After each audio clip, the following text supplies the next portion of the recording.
What's up, beautiful people? What's up? What's up? What's up? Good morning. Good morning. Good morning. It is day 2 of our teaching series. Hi, I'm Coach Ricardo Miller, and I like helping people to win. Now, I know this. Once you become accustomed to doing something the same way for a long time, sometimes it's difficult to break that. But I found something that's been working for me, and I hope it's been working for those of you guys who've been following my platform for a while, and that is studying to show yourself approved, doing assessments, and figuring out who you are and what your life is about. It's very, very necessary for effective living. And so this morning we're continuing our teaching series on what is it, 49 things I've learned in this 49 years of having been on this earth. This coming week is my birthday week. And so this Friday, I'll be celebrating my 49th birthday. Now, I know that there's always room for growth, but I believe in our pursuit to grow, it's important for us to look at what have I learned so far? What have I learned so far? Or am I learning at all? It is possible to live a long time and not having learned the lessons you should have learned. So with that said, I chose to take some time out and write down things that really mattered to me, things that I had figured out. As a matter of fact, these things are so good, I almost want to put them in a book because I've identified literally 49 things that I've learned. Why am I doing this teaching? I like documenting the process.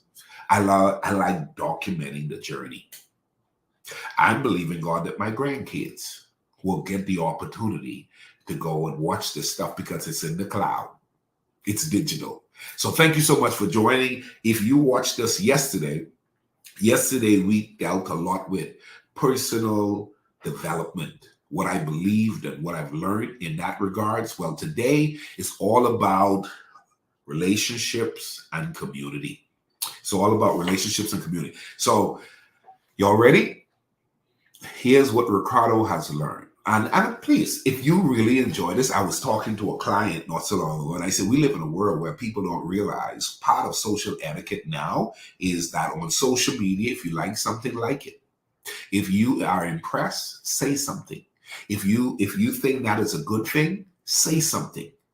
Okay? It's the same way of complimenting somebody. Hey man, nice suit. Hey man, beautiful blouse. Hey, nice car. Right? Well, if you're liking the teaching, well, like the teaching. Because what happens is how Facebook works and so forth, when they see you liking it, they give it a better grading. But if you're watching it but not saying you like it or not commenting, it actually affects it. But yet you said you like it. And a lot of people are struggling with that because how come nobody said anything? So y'all help your boy out. Okay? That's why I really appreciate you guys. These are free teachings. These are stuff that, I could get paid for doing seminars and workshops around these topics. But I show up every morning and I like teaching like this. And so I'm asking you to help me to go to the nations of the world by sharing it, by sharing. So let's go in. Today, we're talking about what Ricardo has learned, and we're dealing with number 10. If you want to see 1 through 9, you have to go to my YouTube channel and go ahead and it'll be there. And that's Coach Ricardo Miller on YouTube. You can't miss it. I'll pop up. And the teaching from yesterday will be there. And then put on that notification bell. For those of you on YouTube, share it with your family. So what did I learn? Number 10 on my list of 49 things when it comes to relationship and community, I've learned that community matters. Community matters. I've learned to not say something like, I don't like people, I don't do people, I don't have no friends, I don't trust people. I'm okay being by myself. I like me. It took me some time to like me, but I like me. But I understand how important community is. If you're write this down. Community is necessary to live life effectively. Community is necessary to live life effectively. The whole concept of building a supportive network of family and friends is amazing. It's amazing. I have now accepted this, and I'm glad to go into this 49th year knowing that we are stronger together. Hoo-ah. Come on, Jamal, we're stronger together. One of the things that I teach my coaching clients that I'm real proud of, and that is the kid with the most friends on the playground can't be bullied. Okay, the kid on the playground with the most friends can be bullied. Somebody's gonna say, "Don't touch her." Somebody's gonna say, "You can't touch him because that's my friend." That's my friend. And there are people, "Well, I don't know why nobody's looking out for me." Because you ain't got no friends. You ain't putting in the work to invest in community. When it comes to community, when it comes to friends, when it comes to tribes, one of the things that I believe is you have to dig your well before you're thirsty. Think about that statement. Dig your well before you're thirsty. Number two, which is number 11 on my list of 49 things that I have learned, and that is loyalty. Oh, loyalty is a big one. Loyalty is a big one.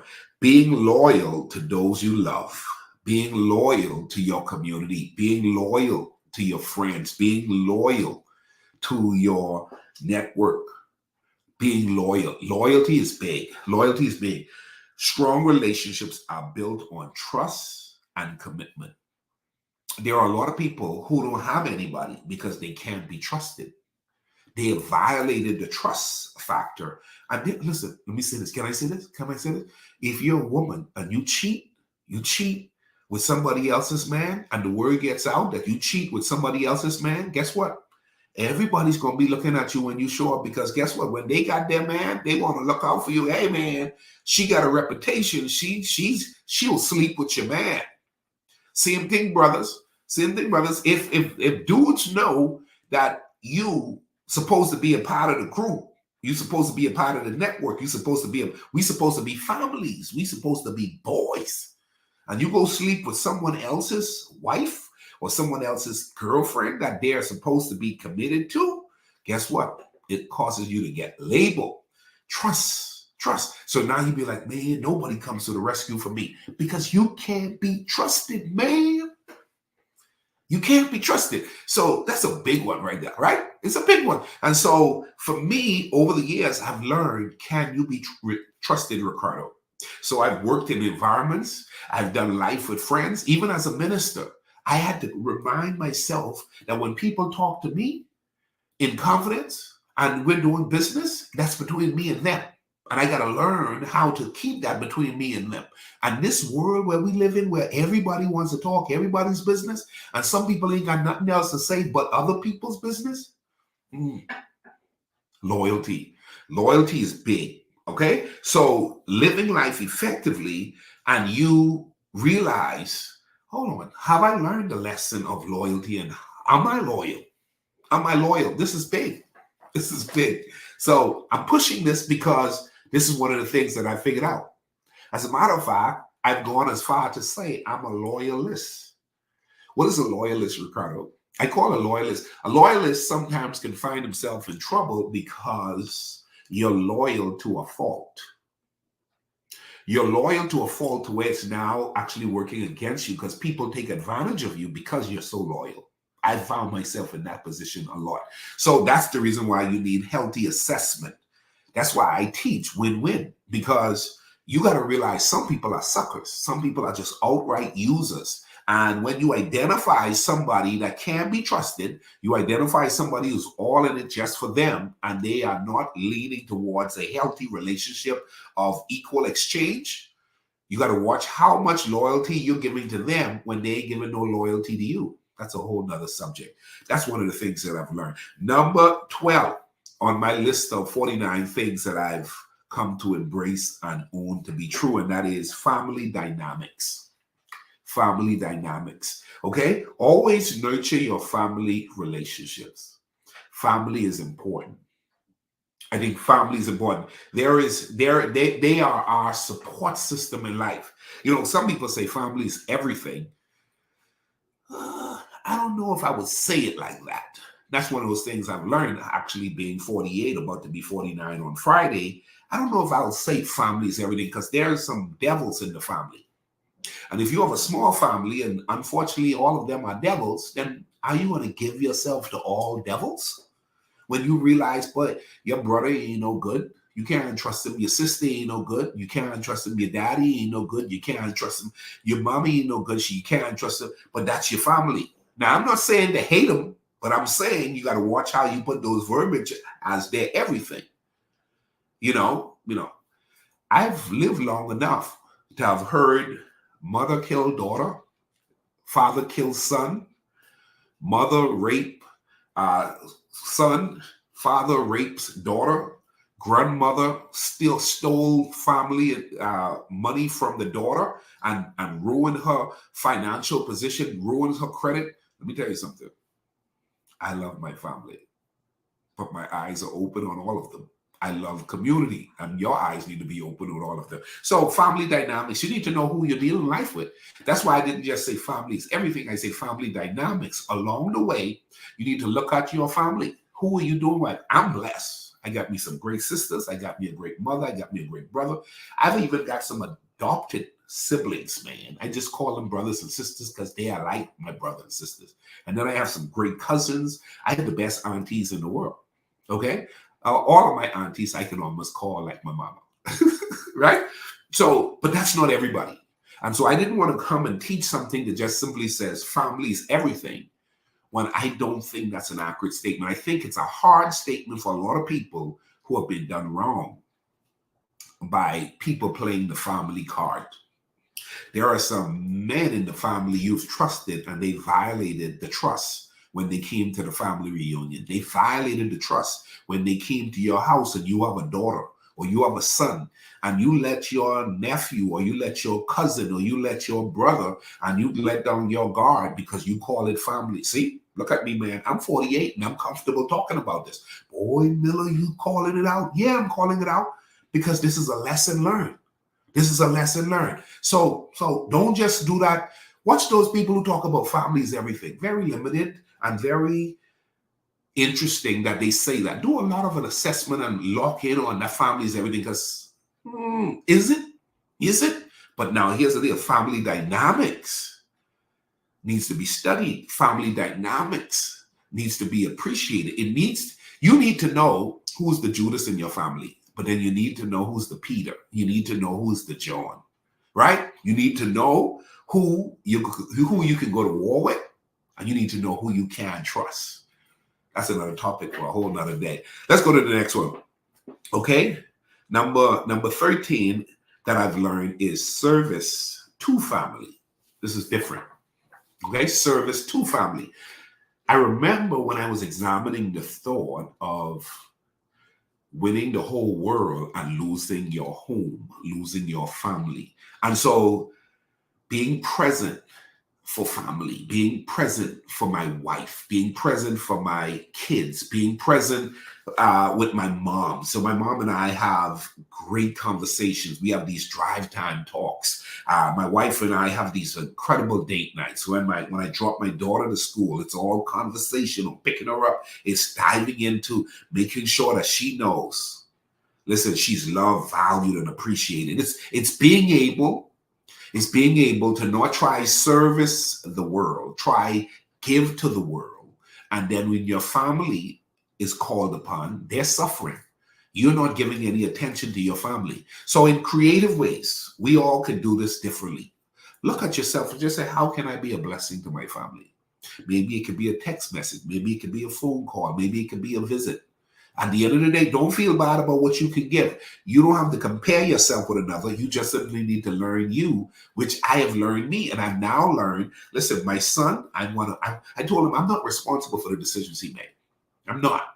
Okay? Whatever decisions he made, good or bad, they are his. But I'm going to love him. Right? And the truth is, I'm not going to try to take claim of his victories. And I am not going to take the blame for his failures. Okay? He's of age. That's on him.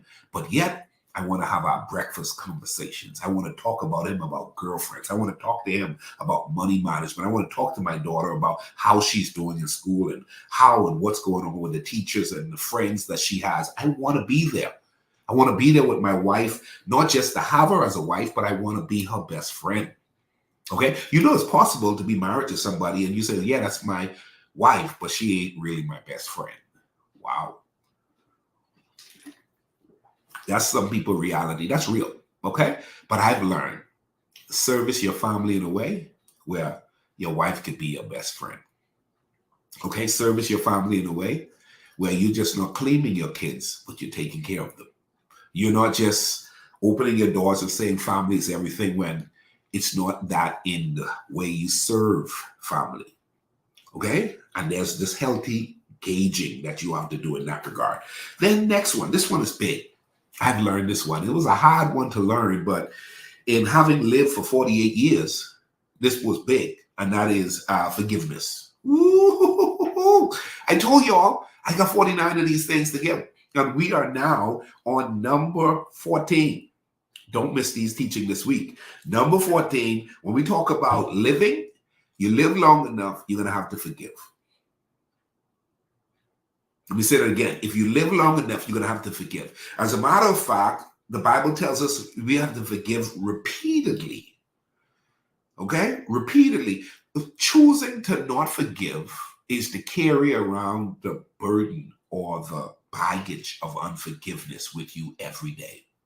So there are a lot of people who aren't happy. There are a lot of people who aren't at peace. There are a lot of people who look good on the outside, but they're not really doing that well because they're carrying around unforgiveness.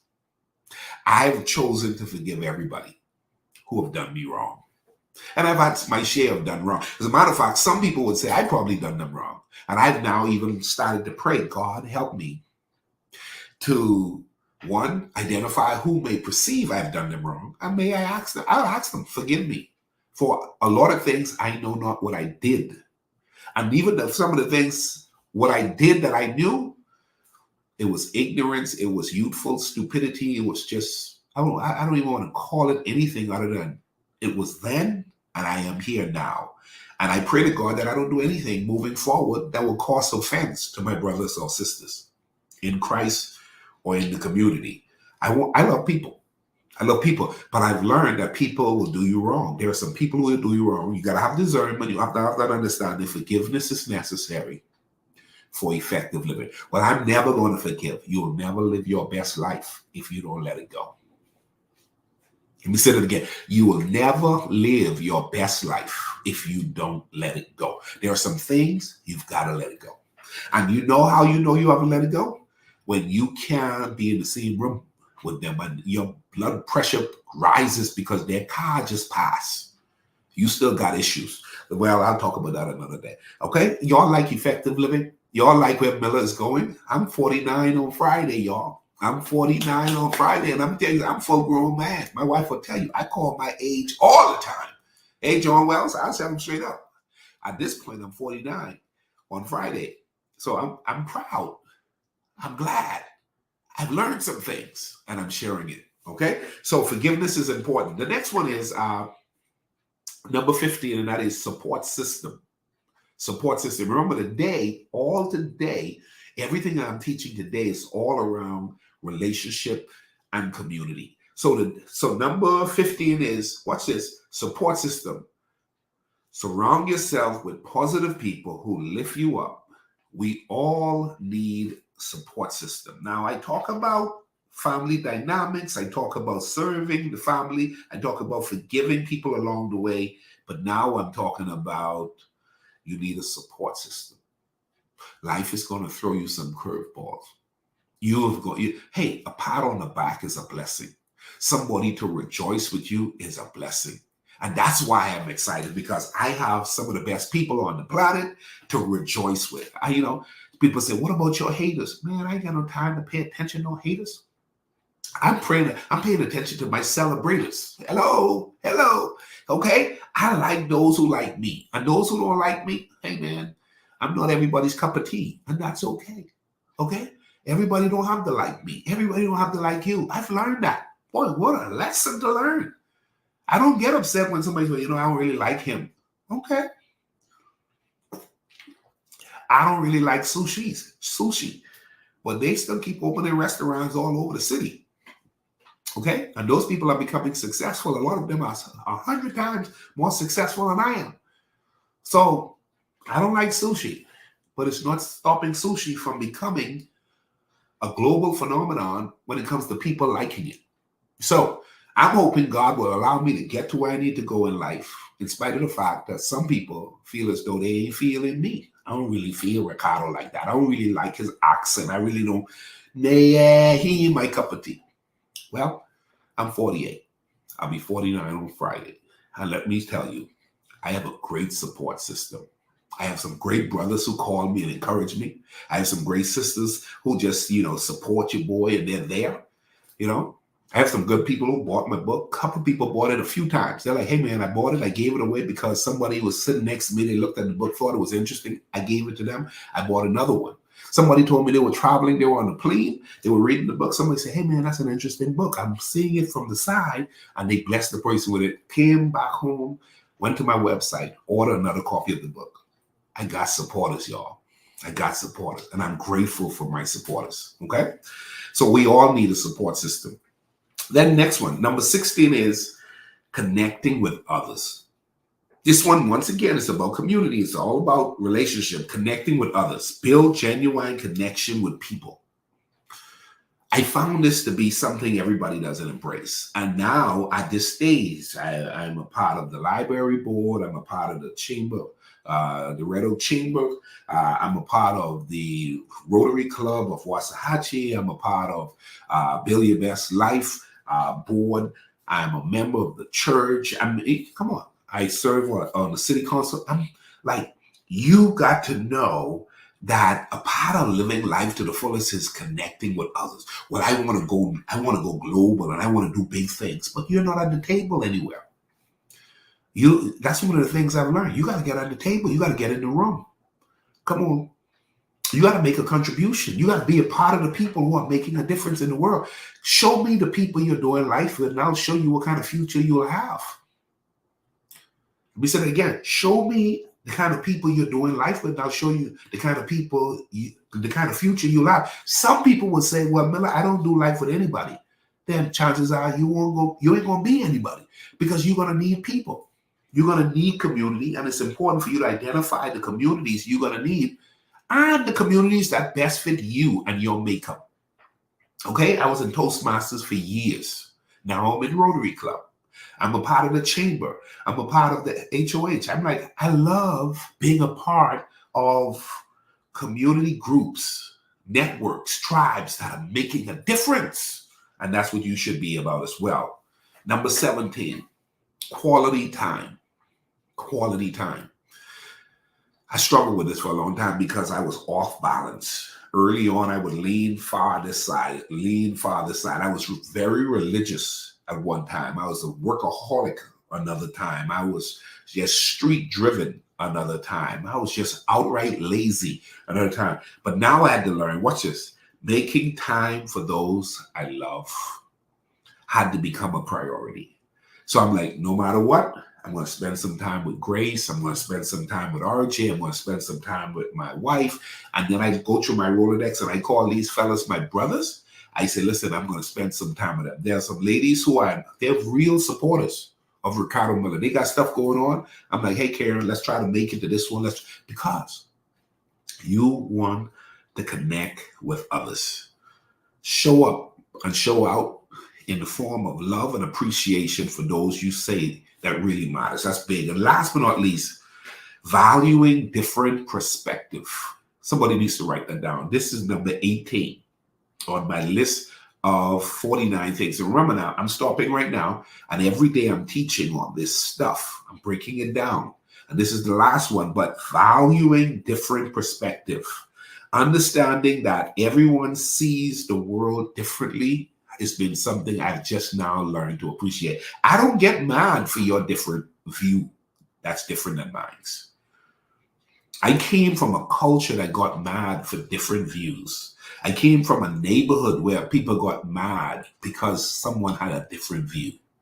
I came from community groups and entities that I've been in, and people will blacklist you because your view is different. I'm like, listen, man, if that's your view, that's your view. Don't intrude your views on me. I'm 48 years old. I'll be 49 on Friday, God's willing. So valuing different views. We all don't have to think alike. Okay? We all don't have to like the same thing. And I can still be okay with you. Now, I didn't always have that one. I'm just now learning that one more. In the last 5 years, that's been really big for me because I'm finding myself in environments where there's a lot of different views than mine. And that's okay. Just, hey, at this stage in my life, just don't try to force me to embrace your view if I don't agree with your view. And I'm not here to try to force you to embrace my view if you don't agree with my view. Ladies and gentlemen, am I helping? Do me a favor and share this with somebody. Somebody needs to learn what I've already learned. And hopefully it will set them free to live life effectively. God bless you guys. I love this. Don't miss tomorrow. Tomorrow we'll be focusing on faith and spirituality. Woo! What did I learn along the way? God bless you guys. Bye-bye.